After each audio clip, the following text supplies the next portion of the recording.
കഥ കേൾക്കണ്ടേ? അപ്പോൾ ഇന്ന് പറയുന്നത് നീരജ് എന്ന് പറഞ്ഞ പയ്യന് കൊല്ലത്ത് വെച്ചുണ്ടായ ഒരു സംഭവമാണ്. ഇത് അധികം പഴകിയ കഥയൊന്നുമല്ല, 2023 നടന്ന സംഭവമാണ്. അപ്പോൾ നീരജ് കല്യാണം കഴിച്ച് ഭാര്യയായിട്ട് ഒരു വീട്ടിൽ, കൊല്ലത്ത് ഒരു വീട്ടിൽ താമസിക്കാൻ തുടങ്ങുകയാണ്. അപ്പോൾ വീട് നല്ല അന്തരീക്ഷം, നല്ല വലിയ വീട്, പിന്നെ ചുറ്റുപാട് നിറയെ മരങ്ങളും ഒരു ക്വയറ്റായിട്ടുള്ള നല്ലൊരു അന്തരീക്ഷമുള്ളൊരു വീട്. അങ്ങനെ അവർ ജീവിതം അവിടെ തുടങ്ങി. പക്ഷേ ഒരുപാട് പ്രശ്നങ്ങൾ അവർക്ക് ആ വീട്ടിൽ ഫേസ് ചെയ്യേണ്ടി വന്നു. അപ്പോൾ തുടക്കത്തിൽ തന്നെ ആദ്യം ഉണ്ടായതെന്ന് പറഞ്ഞാൽ അവർക്കൊരു കുഞ്ഞ് വാവയുടെ സൗണ്ട് എന്നും രാത്രി ഒരു 9 മണിക്ക് 9:30-ക്ക് ശേഷം എന്നും ഒരു കുഞ്ഞു വാവ കരയണത് കേൾക്കാൻ പറ്റുമായിരുന്നു. അപ്പോൾ ആദ്യമൊക്കെ അവർ വിചാരിച്ചു അയലത്തെ വീട്ടിലെ കുട്ടി ആരെങ്കിലും കരയുന്നതായിരിക്കും എന്ന് വിചാരിച്ചു.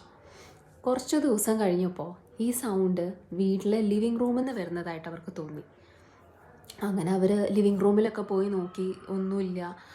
ഒരു പക്ഷേ ഒരു സൈലൻസും ഒരു കാറ്റും, ഒരു തണുത്ത കാറ്റും, പിന്നെ ആരോ അവിടെ നിന്നിട്ടുണ്ടായിരുന്നു, അങ്ങനത്തെ നിൽക്കുന്നോ അതുപോലെയൊക്കെ ഒരു ഫീലിംഗ് ഇവർക്ക് തോന്നാൻ തുടങ്ങി. അങ്ങനെ പക്ഷേ ദിവസങ്ങൾ കടന്നുപോയി, രാത്രികൾ കടന്നുപോയി, ഇവരെന്നും ഈ കരച്ചിൽ കേൾക്കുന്നുണ്ട്. പതുക്കെ പതുക്കെ ഈ കരച്ചിൽ വീടിൻ്റെ ഉള്ളിൽ കൂടെയൊക്കെ അവിടെ ഇവിടെയൊക്കെ കേൾക്കാൻ തുടങ്ങിയവർ. ചിലപ്പം അവരുടെ വീടിൻ്റെ ഏതെങ്കിലും ഒരു കോർണറിൽ നിന്നായിരിക്കും, ചിലപ്പോൾ ഒരു ബെഡ്റൂമിൻ്റെ ഒരു റൂമിൻ്റെ അകത്തു നിന്നായിരിക്കും. അങ്ങനെ അവർക്ക് എല്ലായിടത്തു നിന്നും ഈ സൗണ്ട് കേൾക്കാൻ തുടങ്ങി. അങ്ങനെ ഇവർ രാത്രി ഈ ലൈറ്റ്സൊക്കെ ഇട്ടിട്ട് ഉറങ്ങാൻ തുടങ്ങി പേടിച്ചിട്ട്.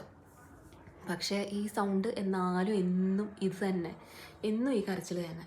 അങ്ങനെ ഇവർ വിചാരിച്ചു ഒരു പ്രീസ്റ്റിനെ അല്ല തന്ത്രി വിളിക്കാമെന്ന് വിചാരിച്ചു. അങ്ങനെ അവർ ഒരാളെ കൊണ്ടുവരുന്നു. അപ്പോൾ കൊണ്ടുവന്ന് പുള്ളി നോക്കിയപ്പം പറഞ്ഞു, ഇവിടെ ഒരു കുഞ്ഞു വാവയുടെ ആത്മാവ് പോവാൻ പറ്റാതെ സ്റ്റക്കായിട്ടുണ്ട്, അതാണ് നിങ്ങൾ ഈ കരച്ചിൽ കേൾക്കുന്നതെന്ന് പറഞ്ഞു. അങ്ങനെ അവർ കുറേ ക്ലെൻസിങ് റിച്വൽസൊക്കെ ചെയ്തു. അതിനുശേഷം അവിടെ കുഴപ്പമൊന്നുമില്ല, കരച്ചിലും സൗണ്ടുകളും ഒന്നും കേൾക്കുന്നില്ലായിരുന്നു.